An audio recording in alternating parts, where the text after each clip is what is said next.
Bismillahirrahmanirrahim. Assalamualaikum warahmatullahi wabarakatuh. Waalaikumsalam warahmatullahi wabarakatuh. Good morning everyone. Come back with me Restu Maulana Wibisono. Today we have a very extraordinary guest who will enlighten us about Islam. So, let's introduce her. Is Rahma Alia. Good morning Rahma. Good morning. How are you today? I'm fine, thank you. Alhamdulillah fine. So, let's just get started. Okay. Yes. Question number 1.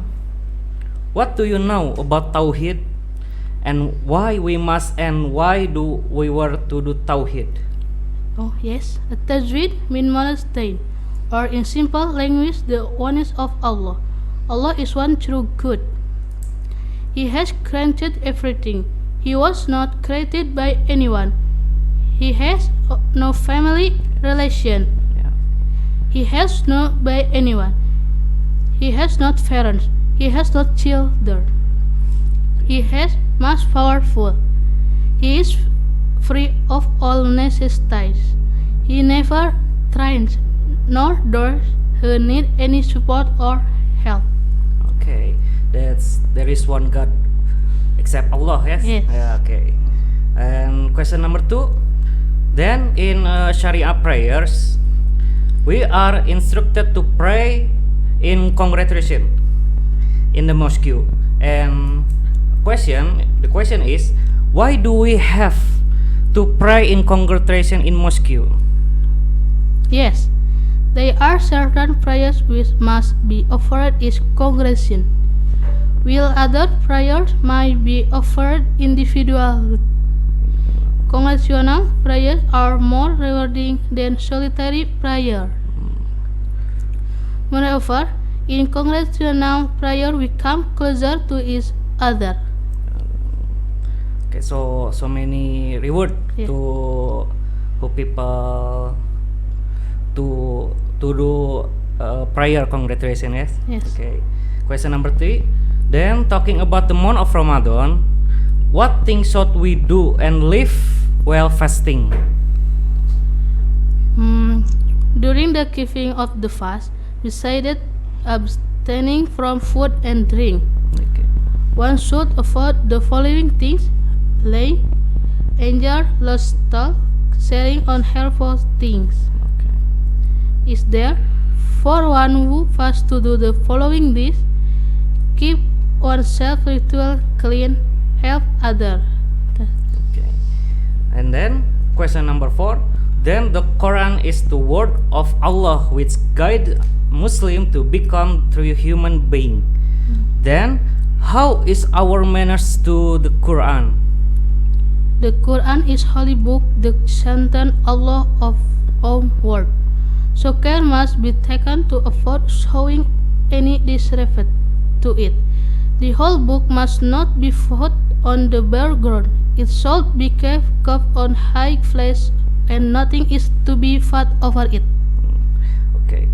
And next, as one proof of the faith in Prophet and apostles, we must know trace of his life. Okay. Yes. Okay. Then we take lesson. Then what is the background for the occurrence of the Isra Mi'raj accident? Oh yes. The cause of the incident of Isra Miraj is because the Prophet Sallallahu Alaihi Wasallam year of sadness. First, Quraysh had imposed its social ban on the Prophet Muhammad family in Makkah. No one was to talk to them of conduct between them. This ban lasted for the years and caused the family great suffering. Isra Mi'raj is the big mukjizat Rasulullah SAW. Okay, next, talking about Isra Mi'raj, we cannot be separated from the two mosques that are glorified and sacrificed by Allah, namely the Grand Mosque and the Aqsa Mosque. Then, what are the features of these two mosques? First, become a cable in prayer. Masjid Al-Aqsa is due to in being the first Qibla. In the early stage of Islam, Muslims used to offer their prayers facing the mosque. And after the second years of Hijrah, the Ghibli was carried by the command of Allah from Masjid Al-Aqsa to the Kaaba of Masjid Al-Haram. Masjidil Haram. Okay, and one important thing with two mosque is Qibla. Yes. Qibla prayer for all the Muslim. Okay. Next, then everyday life, eating and drinking are the main needs of human, right? Yes. Okay. Then how is the manners that teach Islam when eating and drinking? First of Allah, do not eat until you are hungry enough. When you intend to eat, wash your hand with clean water. Even when you are going to eat, with spoon and forks. Sit in a modest position. Take only as much food as you eat. Okay. And next, apart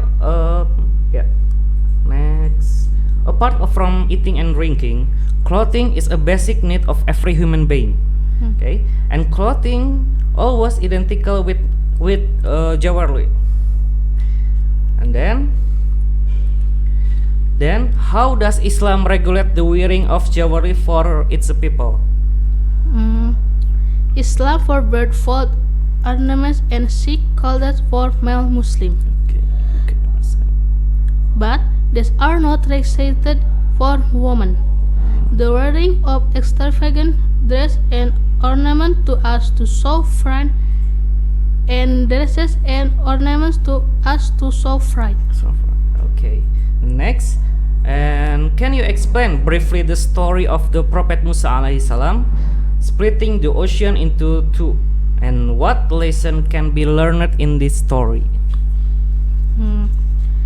When the training of Pharaoh became unbearable, Allah guided the forehead Musa to move out Egypt with the entire tribe of the children of Israel. But Pharaoh pursued the caravan.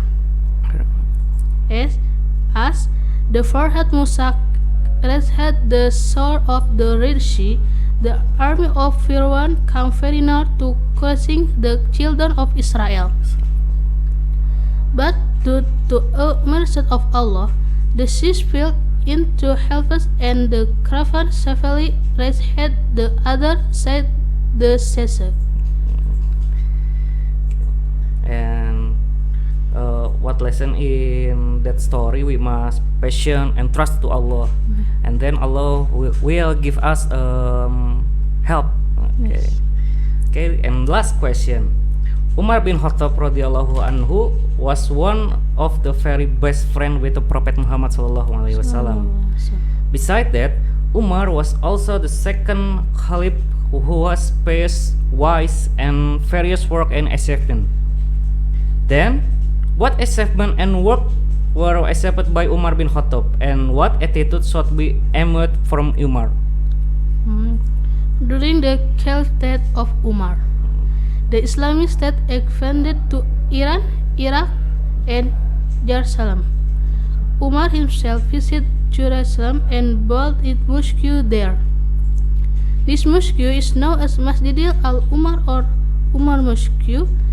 He treated the Christians and Jews of Jerusalem with great respect and kindness. So many. Umar is a very big person, well. Expanded to Iran, Iraq, Egypt, and Jerusalem. It's great. Okay, all right. Looks like we are at the end of the show. Maybe that's all we can say. We apologize for all the inequality and mistakes.